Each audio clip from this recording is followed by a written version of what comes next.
Hello दोस्तों, स्वागत है आपका आर के क्लासेस में। तो आज हम पढ़ेंगे वैदिक काल। आपने थंबनेल देख के सही किया है, बस आपको इतना ही पढ़ना है। उसके बाद हर परीक्षा होगी आपके पास, क्योंकि आपको सीजी व्यापम में बहुत ज़्यादा पढ़ने की ज़रूरत नहीं है, आपको कम पढ़ना है, लेकिन इसको कंठस्थ याद रखना है, ठीक है। क्योंकि क्योंकि अगर ऑब्जेक्टिव पूछा जाता है तो आपको बिना कोई झिझक के उसको टिक करना है, ठीक है।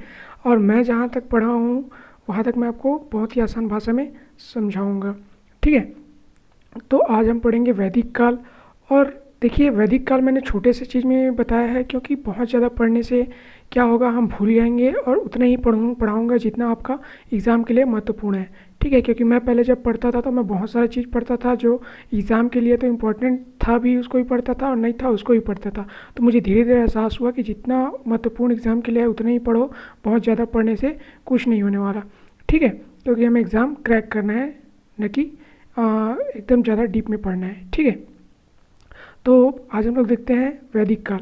तो पहले मैंने पिछले कक्षा में पिछले वीडियो मैंने बना दी है पाषाण काल के ऊपर, आपको नहीं देखे होगे तो आप देख सकते हैं, आपको मेरे चैनल में जाके मिल जाएगा, ठीक है।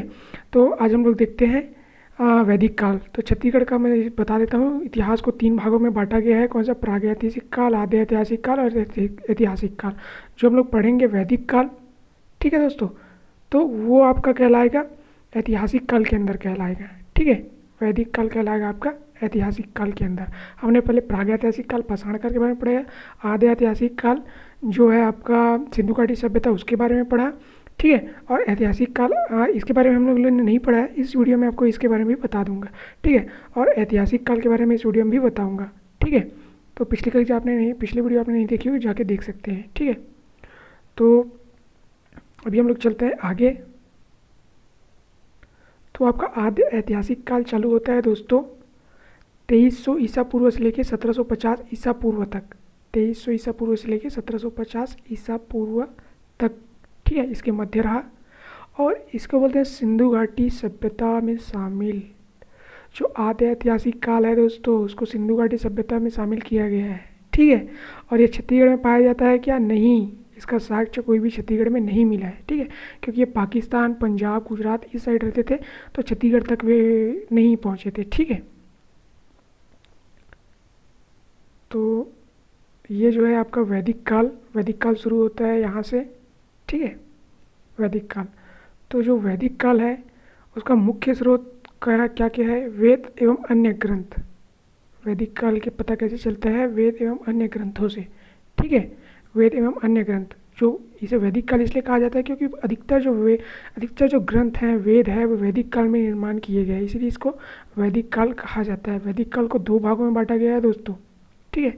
2 भागों में। कौन कौन से भाग हैं? वो भाग है आपका ऋग्ण वैदिक काल और उत्तर वैदिक काल। ऋग्ण वैदिक काल और उत्तर वैदिक काल, ठीक है। ये आपको इंडियन हिस्ट्री में पढ़ना पड़ेगा, और यहाँ भी देखना है, बस आपको पढ़ना नहीं है एकदम ज़्यादा, मेरे वीडियो से आपको याद हो जाएगा, ठीक है। तो ऋग्ण वैदिक काल का साक्ष्य तो हमें मिलता नहीं है, तो हमें जो मिलता है उत्तर वैदिक काल का साक्ष्य मिलता है। उत्तर वैदिक के साक्ष्य में भी हमको क्या मिलता है? जो वैदिक काल है वह छत्तीसगढ़ में किसी प्रकार का जो ऋग्ण वैदिक काल है वह छत्तीसगढ़ में किसी प्रकार का विवरण या साक्ष्य इसका नहीं मिलता, ठीक है ना। हाँ, तो अभी हम लोग चलते हैं आगे। जो उत्तर वैदिक काल है आर्यों का प्रसार यहीं से हुआ है, माना जाता है आर्यों का प्रसार है छत्तीसगढ़ से हुआ है, ठीक है। उत्तर वैदिक काल में आर्यों का प्रसार जो छत्तीसगढ़ से हुआ ऐसा नहीं है दोस्तों। जो भारत है, ऐसे जो भारत है यहाँ पे थे सिंधु घाटी सभ्यता, यहीं पे थे आर्य, तो उत्तर वैदिक काल में आर्यों का प्रसार मतलब एक जगह से वो दूसरे जगह स्थानांतरित करने लगे, ठीक है। सतपथ ब्राह्मण जो थे वो पूर्व एवं पश्चिम में, ऊपर से पूर्व से पश्चिम, ठीक है, पश्चिम में समुद्रों का उल्लेख किया है, ठीक है। और कौशिकीय उपनिषद में विंध्यन पर्वत का उल्लेख मिलता है दोस्तों, ठीक है, जो हमारे छत्तीसगढ़ के पास में विंध्यन पर्वत, ठीक है। और उत्तर वैदिक का साहित्य, इसमें हमको नर्मदा नदी का उल्लेख किस नदी के नाम से मिलता है? रेवा नदी। किस नदी? रेवा नदी। जो नर्मदा नदी है दोस्तों, एक एमसीक्यू पूछा जा सकता है कि जो नर्मदा नदी है उसका प्राचीन में क्या नाम था? तो उसका नाम था रेवा नदी। ये ऐसे पूछा जा सकता है कि नर्मदा नदी को वैदिक काल में किस नाम से जाना जाता है? तो उसको रेवा नदी के नाम से जाना जाता है दोस्तों, ठीक है। तो बस आपको इतना ही पढ़ना है, इसे ज़्यादा नहीं पढ़ना है, आपका सीजी व्यापम बड़ी आसानी से क्लियर हो जाएगा। और आगे धीरे धीरे हम लोग क्लास करते जाएंगे, ठीक है, अगर आपको वीडियो पसंद आया हो तो लाइक कीजिए, चैनल को सब्सक्राइब कीजिए। और नेक्स्ट वीडियो जो मेरा पिछला वीडियो जो मैंने बनाया था पाषाण काल का, उसको भी देख लीजिए। और आगे मैं वीडियो बनाऊंगा, इसका नोटिफिकेशन आपको मिले, इसलिए आप चैनल को सब्सक्राइब करके नोटिफिकेशन बेल आइकन को ऑन कर दीजिए। ठीक है, धन्यवाद।